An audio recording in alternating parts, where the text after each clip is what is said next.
আমি ডক্টর সুদীপ হালদার, আমি cancer surgeon. আজকে যে বিষয় নিয়ে মূলত এই আলোচনা সেটা হলো গলব্লাডার ক্যান্সার কিভাবে আমাদের কাছে প্রেজেন্টেশন হয়।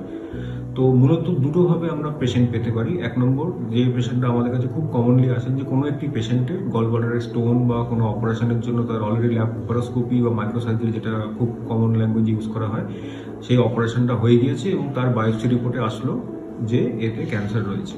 আর দু নম্বর, যে পেশেন্ট অলরেডি একটা গলব্লাডার স্টোন বা যে কোনো কারণে একটা পেটের অ্যাবডোমিনাল সিটি স্ক্যান বা কোনো একটা পরীক্ষা করা হয়েছে বা আল্ট্রাসাউন্ড করা হয়েছে এবং তাতে গলব্লাডারের যে ওয়াল বা যে দেওয়াল বা সেই থিকনেসটা অনেক বেশি হওয়ার জন্য একটা সন্দেহ দানা বাঁধছে যে এটা গলব্লাডারে কি ক্যান্সার হতে পারে। সেই হিসাবে এই দু রকমের পেশেন্ট আমাদের কাছে আসে।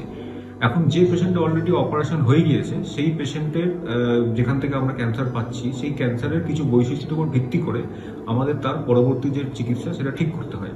যেমন যদি ধরা যাক 1 নম্বর লেয়ার, 2 নম্বর লেয়ার এবং 3 নম্বর লেয়ার, যদি এই তিনটে লেয়ার আমি খুব গ্রসলি যদি ভাবতে থাকি, যদি 1 নম্বর লেয়ারের মধ্যে ক্যান্সারটা থাকে তাহলে হয়তো অপারেশনের পরবর্তী যে অপারেশন সেটা দরকার নাও পড়তে পারে।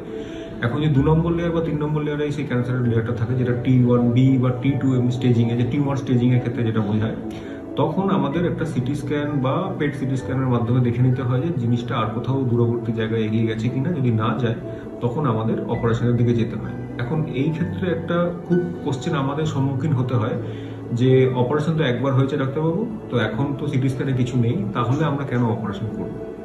তো তার কারণ এটাই, যদি আমাদের 2 নম্বর বা 3 নম্বর লেয়ারে এই ক্যান্সারটা থাকে, মানে যেটাকে T1B বা T2 বা T3 এই স্টেজে থাকে, তখন আমাদের এই গলব্লাডার ক্যান্সারটা গ্ল্যান্ডে এবং লিভার বেডে থাকার সম্ভাবনা থাকে। তো সেই জায়গাটা যদি আমরা বাদ দিই এবং সেক্ষেত্রে আমরা পরবর্তী অপারেশনের পরে যে বায়োপসি, সেই বায়োপসি রিপোর্টটার উপর ডিপেন্ড করতে হয় যে এখানে আদৌ মাইক্রোস্কোপিক্যালি কিছু ছিল কি ছিল না। এখন অলরেডি যদি সিটি স্ক্যানে দেখা যায় যে জিনিসটা এগিয়ে গিয়েছে বা লিভারে ছড়িয়ে পড়েছে, তখন এই অপারেশনটার জায়গা থাকছে না। কিন্তু যদি না থাকে তখনই আমরা একমাত্র অপারেশন করতে পারি। তো এটাই বোঝানো যে গলব্লাডার অপারেশন স্টোনের জন্য হওয়ার পরে যদি ক্যান্সার ডিটেকশন হয় এবং তারপরে যখন আমরা একটা ইনভেস্টিগেশন করাই এবং সেটা যদি কোথাও কিছু না থাকে, T1B বা T2 বা তার বেশি যদি T স্টেজ থাকে, সেক্ষেত্রে কিন্তু আমাদের অপারেশন করে জিনিসটাকে রিমুভ করাটা একটা ট্রিটমেন্ট। কারণ গলব্লাডার ক্যান্সারের মেইন ট্রিটমেন্ট হচ্ছে সার্জারি। সার্জারির পরে হয়তো কেমোথেরাপি বা বিশেষ ক্ষেত্রে কিছু কেমো রেডিয়েশন দরকার পড়তে পারে।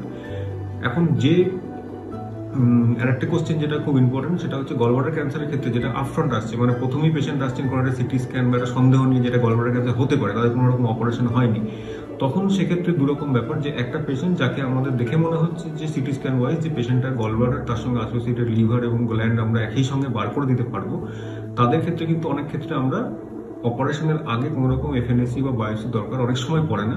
কিন্তু যদি এরকম হয় যাদের ক্ষেত্রে আমাদের একটা নিউ অ্যাডজুভেন্ট ট্রিটমেন্ট, যেটা আমি অলরেডি এর আগে ভিডিও করেছি, যে অপারেশনের আগে কোনো রকম ট্রিটমেন্ট বা থেরাপি দিতে হলো সেই জিনিসটাকে ছোট করার জন্য, সেক্ষেত্রে যদি কোনো রকম কেমোথেরাপি বা অনেক ক্ষেত্রে কিছু কিছু ক্ষেত্রে কেমো রেডিয়েশন এরকম যদি আমাদের ইউজ করতে হয়, তখন কিন্তু আমাদের একটা এফএনএসি বা বায়োপসি দরকার হয়ে পড়ে। কারণ ওটার পরেই আমরা একমাত্র কেমোথেরাপি রেডিওথেরাপি দিতে পারি। সুতরাং গলব্লাডার ক্যান্সার এমন একটা জায়গা যেখানে অনেক সময় প্রি অপারেটিভলি স্ক্যান দেখে যদি আমাদের মনে হয় যে আমরা অপারেশন করতে পারি, তাহলে কিন্তু আমাদের অনেক সময় বায়োপসি দরকার পড়ে না। এবং বেশিরভাগ ক্ষেত্রে আমরা বায়োপসি রেকমেন্ড করি না, কারণ এই অপারেশনের মধ্যে দিয়ে আমাদের গলব্লাডার, লিভার বা এখান থেকে গ্ল্যান্ড সেগুলো বার করে আমাদের অলরেডি যেটা বায়োপসির জন্য যায়।